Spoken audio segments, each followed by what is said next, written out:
It is once again time for me to crown my Game of the Year in 2025. But before we can look at the elusive top 10, I have some, and actually it's like far too many honorable mentions and a few games that I want to talk about that are disqualified from my top 10 list. So to start, the disqualifications. I had an absolute blast playing Uncle Chop's Rocket Shop at the beginning of this year. I've had an absolute blast playing it at the end of this year.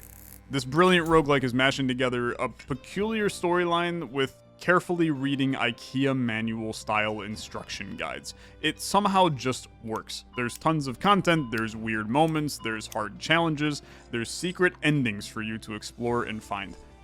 But it came out in 2024, and I was just late to the game on it, so I am disqualifying it from this list. But if you have not seen it and you have not played it, get out from under your rock, go check it out. This is a really, really banger roguelike. And another disqualification for the same reason is LONESTAR. So LONESTAR went into its 1.0 release this year after being in early access for about a year and a half. And I honestly just can't speak highly enough about this game. If you have played Dicey Dungeons before, consider LONESTAR as Dicey Dungeons, except all of the decision making and the strategy in the game almost feels like an automation game. You're building all of these like intricate systems that synergize together, along with then the randomly drawn dice rolls of colored energy that you're fitting into all of these little machines to do your damage. There's 3 different ships in the game. Each one plays drastically differently, but each ship can also be paired with one of 50, and I mean 50, different playable characters in the game. I firmly believe this. LONESTAR is a top 15 roguelike of all time, and it's the perfect poster child of how early access for a game should go.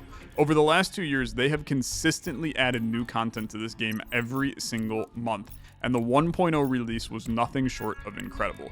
I love this game so much, but since it technically first released last year, and we played it last year, and I put it in my top 10 games of the year last year, I really can't feel good about putting it in the list for a second time, so it's disqualified as well.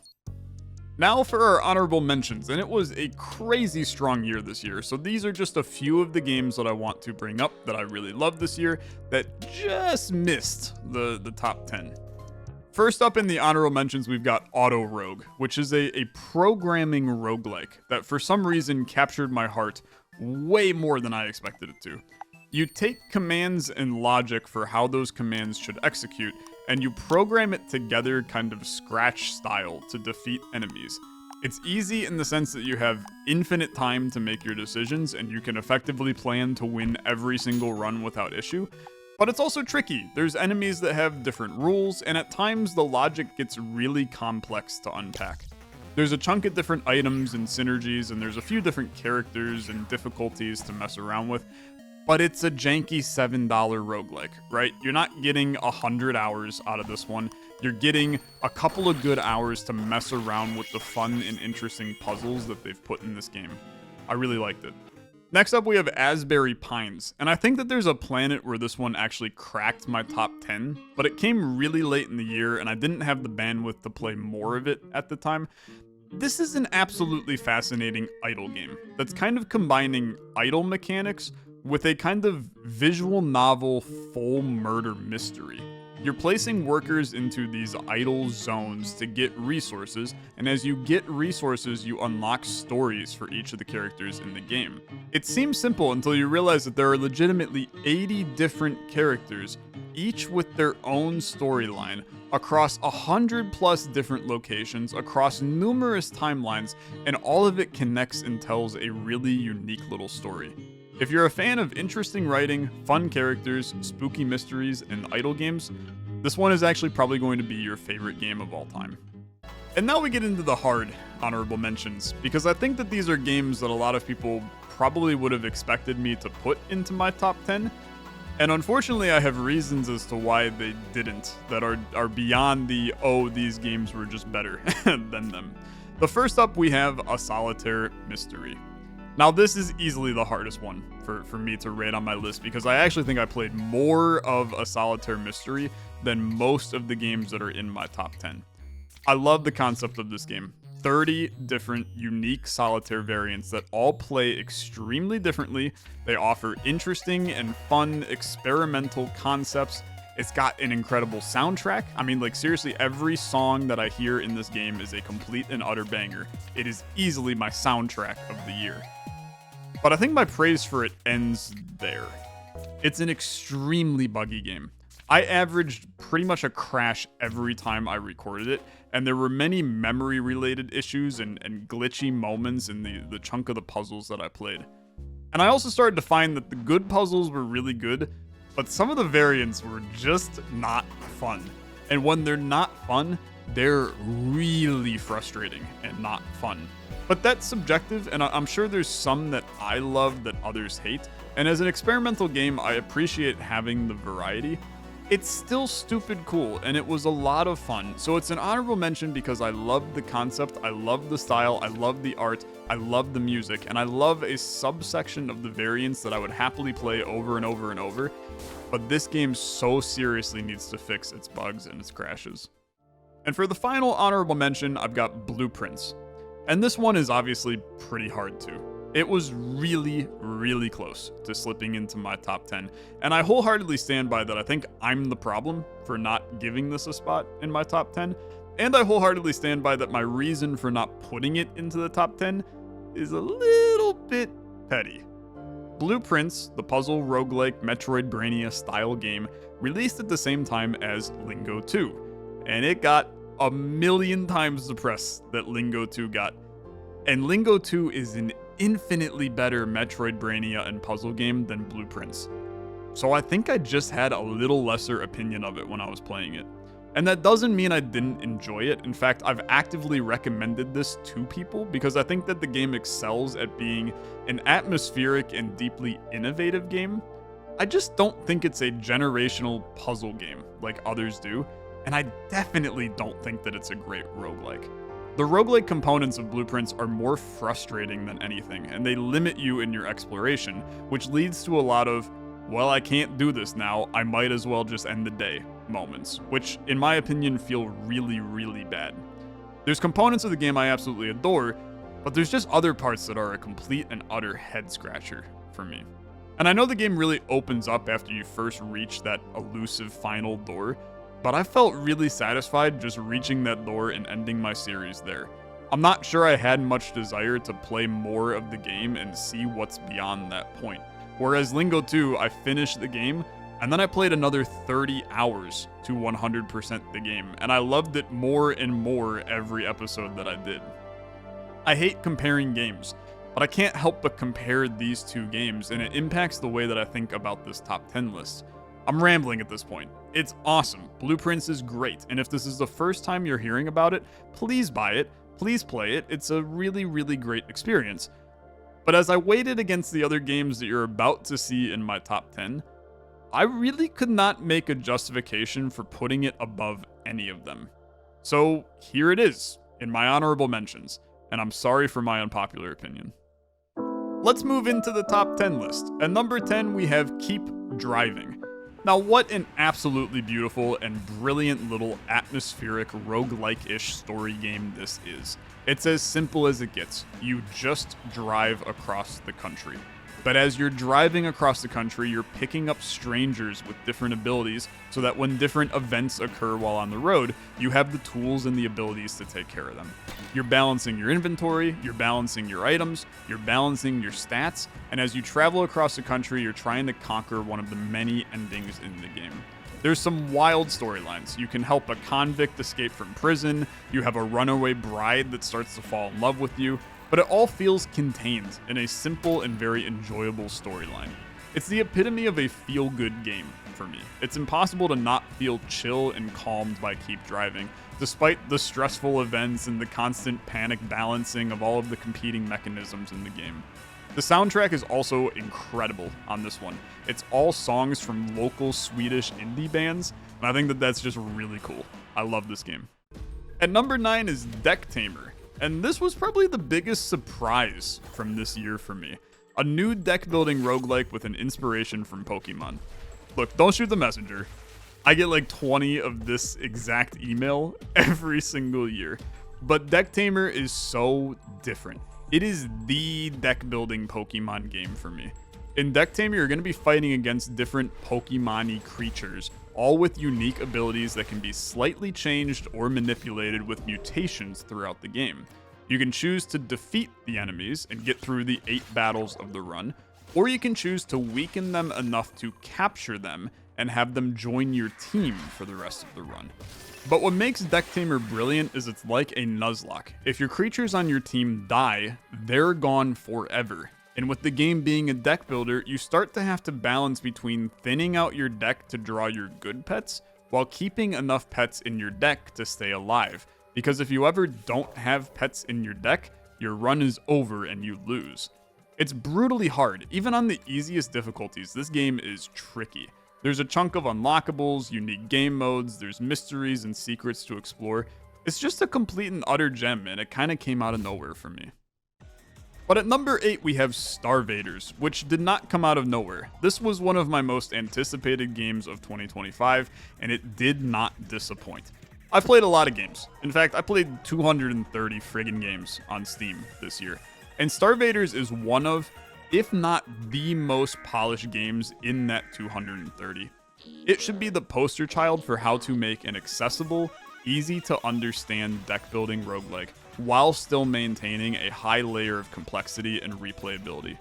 There are so many synergies and unique abilities you can chain together in this turn-based Space Invaders style roguelike, and so many builds and secrets to unpack as you explore the many fights and many characters of the game.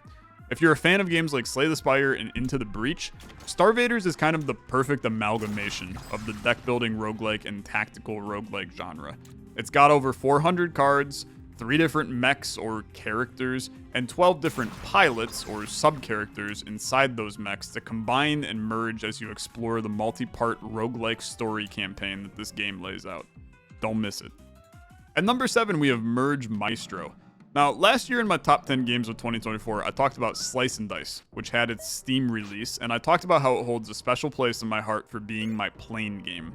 I keep, no games on my phone. I have chess, I have Slice and Dice, and now I have Merge Maestro. Merge Maestro is this perfect, simplistic, easy-to-play, quick-run roguelike that has enough layers of complexity to keep me coming back for more. The gameplay is simple. You just click to place numbers onto a board, and then you merge those numbers together. But each number can kind of be upgraded to a new tile that has its own mechanics and synergies when you place it, or you merge it, or passive effects when you do other things. Enemies will be trying to defeat you before you can hit them, but you're going to be merging numbers and sending out a barrage of damage against them.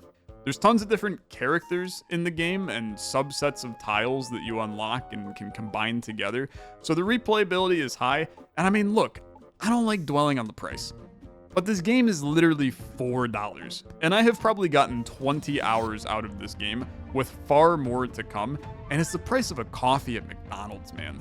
The mobile port is really good. That's where I'm playing it typically, but it's equally great on Steam. We made some videos of it. Check this one out. At number 6, we have Cauldron, and wowee, this one came out of nowhere for me. And I stand by without any doubt in my mind, this is the greatest incremental game of all time. It just has everything. Each minigame within Cauldron is effectively an entire full-blown incremental game, which alone would be incredible, but then the game tacks on an entire auto-battler game, multiple puzzle games, and an entire exploration and story that can warm your heart while you're crunching numbers and idling away in these incremental minigames. Multiple times throughout my playthrough, I went, wow, okay, yeah, this is my favorite minigame in the game. And then 20 minutes later, as I progressed further, I realized a different one was actually my favorite minigame. And then 20 minutes later, a different one was actually my favorite minigame. They all evolve and change over time to complete and utter brilliance. There's multiple game modes in Cauldron as well, which I've heard are really good, some of which even better than the base game, but in a way, it's a completely replayable game with the endless trees of upgrades that a few of the minigames have. Seriously, if you love incremental games and you haven't played Cauldron, this one is going to be your game of the year. Now at number 5, we have Hollow Knight Silksong. And it's a genuine rarity that a game nominated for the proper Game Awards Game of the Year is seen anywhere near my top 10 list. But sometimes crazy things happen, man. Do I really need to talk about this one? It's Silksong, right? We all knew it was coming. It's a close to perfect sequel, in my opinion, to a close to perfect game in Hollow Knight. And were there components I liked more in Hollow Knight? Yes. Were there things that frustrated me beyond end in Silksong? Yes. Did I crave sitting down at my computer to record an episode of Silksong every day? Absolutely. And for a game that is supposed to be brutally hard and frustrate you, I actually found Silksong to be a very warm and inviting game. Unlike Hollow Knight that had a very omniscient narrator feel with a confusing story and very little dialogue, Silksong felt more like an open world to explore, and uncovering the lives of the many creatures in it brought you personally into its world.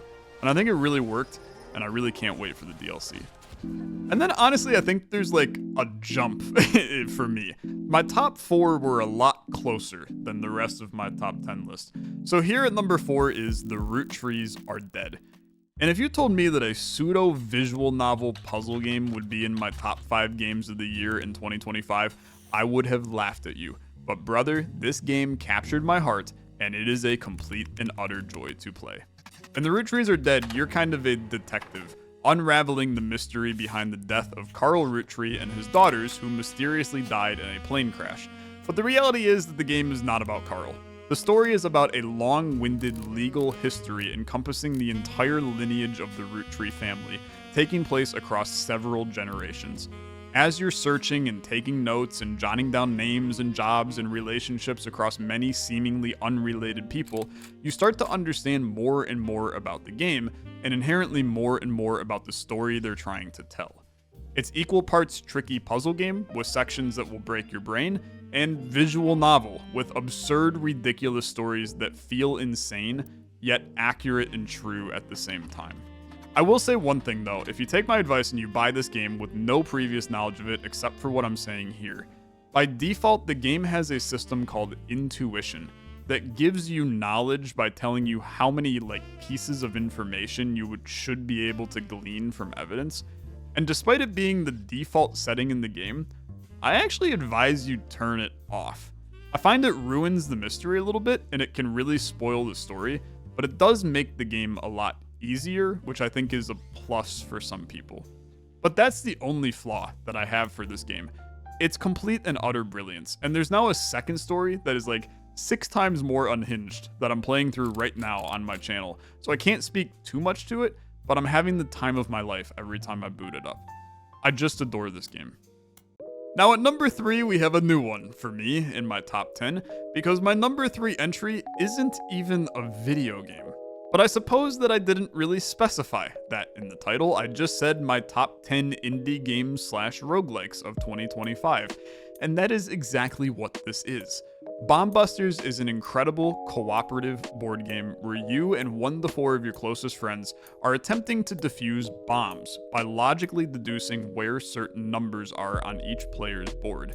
But what makes this game so great is that it's a pseudo-legacy game, which if you're not a board gamer, means that it's loaded with content that you unlock as you play it.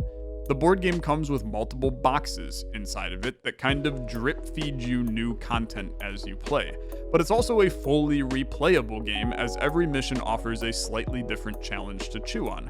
It's the closest to a roguelike that I've played in a tabletop setting, and I simply fell in love with its simplistic yet fascinating logic puzzle that it presents.